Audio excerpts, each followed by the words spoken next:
All right, what's the deal, man? Another episode of Fueled by Craft. If you guys aren't aware, earlier today, Donovan Mitchell signs his extension with the Cleveland Cavaliers. He could have waited to sign this deal into next year. With doing that, he would have added a fifth year to this contract and also would have made an additional $80 million. But today was the first day that he was eligible to sign any sort of max extension. So him and the Cavaliers get on the phone and get that done the first day that becomes available. And I think that's just a good deal for both sides. If you let social media tell it, though, this is a terrible deal. Donovan Mitchell doesn't deserve this contract, and I just 100% disagree with that. Since joining the team in 2022, this is the second time Donovan Mitchell is going to be signing an extension with the Cavs. Details for the extension he just signed today.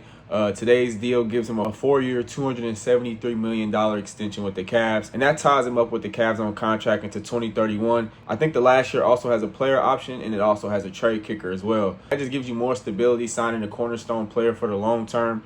And then when your presentation with LeBron, we all know he has good relations with the general manager. This also lets LeBron know he's not coming into a whack situation. I've been watching the Max Kettleman and Rich Paul. And I'm not sure why Tyrese Maxey had a star by his name. If you guys seen the whiteboard, if not, I'll put it up.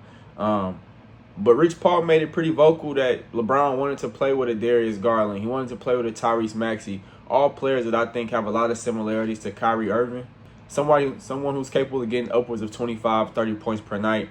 And the Cleveland Cavaliers definitely can present that with LeBron James now with Donovan Mitchell, because his future just wasn't guaranteed. Because with his last guaranteed year coming up, his future in Cleveland wasn't guaranteed. A lot of talks that he wanted to go over to the West Coast and play in LA, maybe even go back to his hometown in New York and play. So definitely a good move for the Cavaliers to lock up Donovan Mitchell.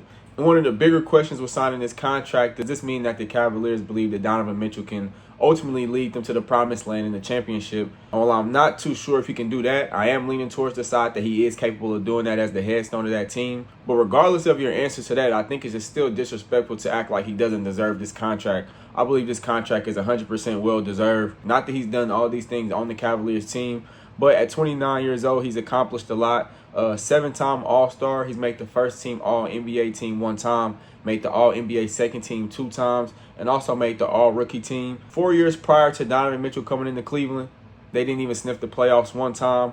The 4 years since acquiring Donovan Mitchell, they've made the playoffs 4 times. The first time they made it in the first round. They made it to the Eastern Conference semifinals twice. And this past season, they were able to have an Eastern Conference Finals appearance. So if you're looking at the pattern, pretty much each year is a step in the right direction as far as just getting a step closer to the title. And just to show how important he was to that run, he's got 3 top 7 MVP finishes, meaning that he finished top 7 in MVP voting at the end of the year, 3 separate occasions. So he's without a doubt a top 10 player in the NBA in my opinion, and also well-deserved of that $70 million he's going to be getting.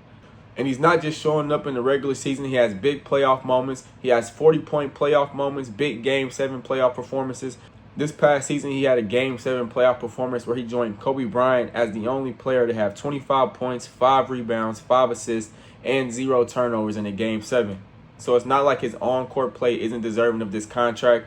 In basketball, I think people just really underrate how hard it is to really win the championship. The window is also very small. Even if you aren't able to land LeBron in the free agency, signing a player of Donovan Mitchell's caliber definitely keeps you competitive and involved in the mix, especially as one of those top teams in the East. Now, the money managed experts on Twitter will tell you that $70 million is too much to pay a player that isn't a top 5 player in the league. They'll also tell you that's exactly why the Boston Celtics didn't want to sign Jaylen Brown. And regardless of that, in today's league where the second apron has such an effect on how you're building teams, you really have to pay your best players whatever you have to pay them, because if you don't, somebody else simply will. And in Cleveland, where you're not such a great market, being able to lock down a superstar in your city for the next 5 to 6 years is definitely a benefit on and off the court. Like I mentioned at the beginning of this video, Donovan Mitchell could have waited 1 more year, added an extra year to this extension, and also added an extra $80 million to the contract. And I'm looking out of the lens of he actually did Cleveland a huge favor by not forcing their hand and waiting another year, and ultimately making him pay that $80 million. So obviously he locks down generational wealth. Shout out to him for doing that. But from an NBA aspect and the Cleveland Cavaliers, this move allows them to also backload Harden's contract and keeping that year 1 cap hit very low. And with those savings, it gives you a lot of opportunity to team build, or like I mentioned earlier in this video, keeps you very competitive in the LeBron sweepstakes. Either one is a huge benefit for the Cleveland Cavaliers as far as team building. So at $70 million a year, like I said, Twitter experts will have you thinking that's a terrible contract.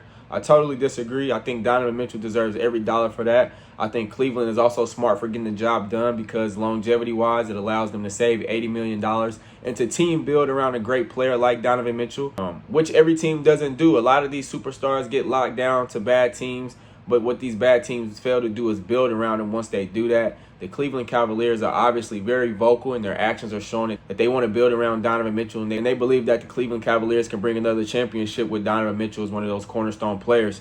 I agree that he can also be a cornerstone player to lead a championship to Cleveland. So let me know what you guys think about that. Do you think it was a good or bad contract? Regardless of your opinions, I appreciate you for watching. Just feel by craft.